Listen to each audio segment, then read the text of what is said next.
finally seeing spring on the homestead, and it is so exciting. I am just loving all the beautiful sunny days.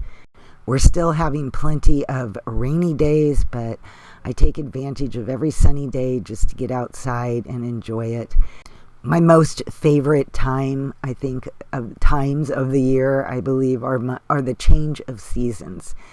You know, by the time you finish each season, there's just something about it that you're ready for the next one. And I know I certainly am. We've had a lot of colder than normal days.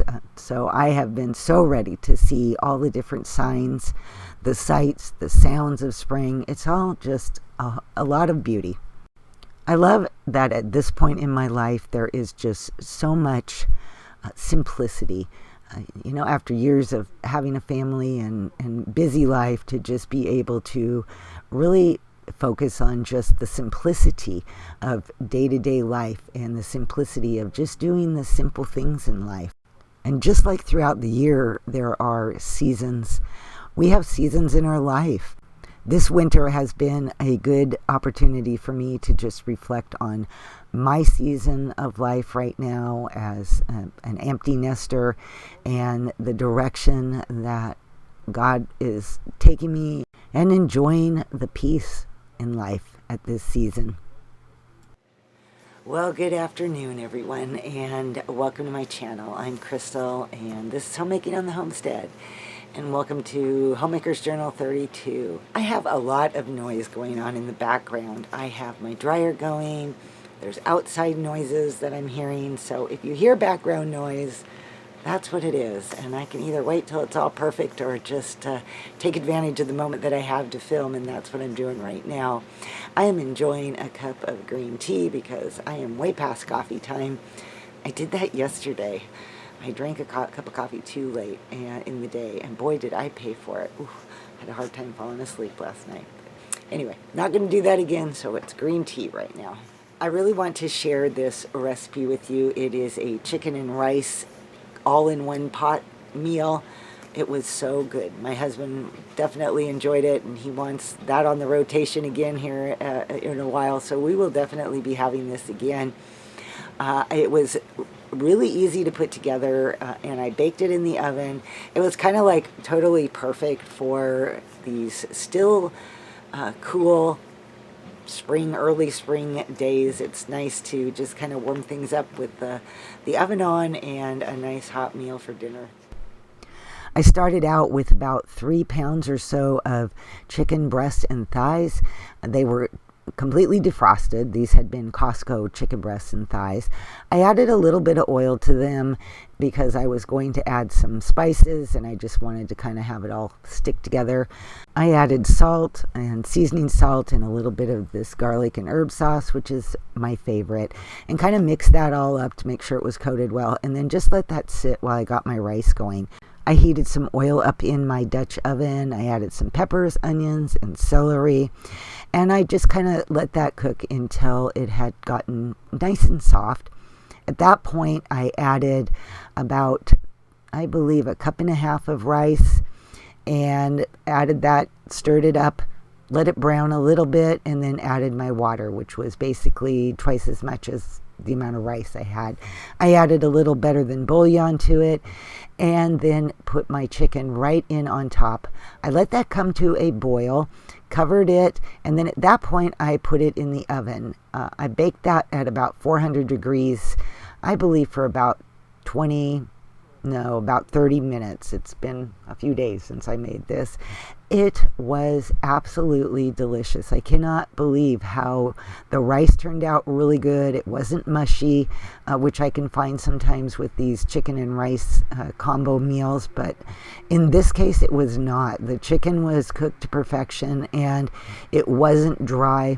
Another problem I have with chicken breasts is they can get so dry, but that was not the case, and this was just a delicious, wonderful meal. I served it with a salad, and we had that for, oh goodness, at least a couple days, and then still had some leftovers.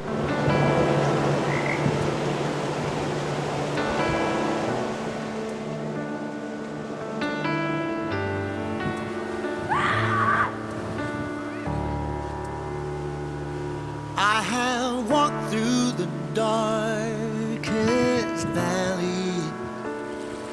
I was lost, couldn't find my way. But then I heard him from within, he who died for my sins. He spoke my name, then I saw his face. Yes, I've seen his eternal glory. When the beginning of the year started, one of my projects or one of my goals had been to learn how to darn socks. And I really enjoyed the process of learning and doing it, and I've continued to do it. I haven't bothered to buy a sock darning. I know they have mushrooms and other things you can use to put in the sock. I just use a light bulb, and you know what? It's working, and it works just fine. I have changed. I started out using thread and have now changed to embroidery floss. I just do like a single piece of embroidery floss. However, I think doubling it might not be a bad idea, so maybe the next sock that I darn, I will do that. But what I think I've really loved the most about this project is that it is just a quiet project to just sit and do. It reminds me of women of, many years ago that would always have their darning socks to darn and their sewing things in a basket so that whenever they sat down, they continued to keep busy and take care of things. There is, something about the frugalness of it or the thrift of it. We are such a disposable society today that it seems a shame to just throw out something like these are wool socks, and it seems a shame to just throw out a perfectly good pair of wool socks for one small hole in the toe. For me, this has been a great afternoon project, rainy day project, evening project. I can listen to podcasts and audiobooks. I'm currently kind of on an audiobook kick right now, so it's been fun to just have these projects and be listening to. I love murder mysteries, and so I've been listening to Agatha Christie books. I love Agatha Christie as well, but it's just been a great use of my time, I feel. With the sunny weather here, I was just feeling like I was in need of, one, I always like a little sewing project going on. And number two, I thought, you know what, I need some spring bling. And so I looked through my fabric and I found a pretty piece of blue fabric with little flowers on it. And I thought, you know what, I am going to make a little hairband, hair scarf, tie. I don't know what you want to call it, but that was my project. I thought this would be so easy. Now, I think that if you're going to make something like this, then probably a more drapey type fabric that would, hang better, would probably work a little bit better, like a rayon fabric or something. But I didn't have that. But I did have a nice spring looking blue fabric with little yellow flowers on it. So I ended up making these little hair tie scarves. I started out with a yard of fabric and I cut a 3.5 inch strip wide by the length of the fabric, which was 36 inches. After cutting off the salvage edges, I folded the fabric in half and ironed it. On each end, I folded those down about 1.5 inches, and then I ironed about 1/4 inch over all the way down the length of the whole strip. At that point, I folded it back again to line up the edges, and once again just went down the whole strip to make sure that my folded seam was ironed down nicely. Then at the ends, I just wanted the ends to not be flat, so I folded it in halfway, kind of like a little triangle there, and I did that on both sides, and I ironed that down. This way, when I folded it back over, it creates more of a, just a little bit of an angle to the end of this, I guess, ribbon or hair tie.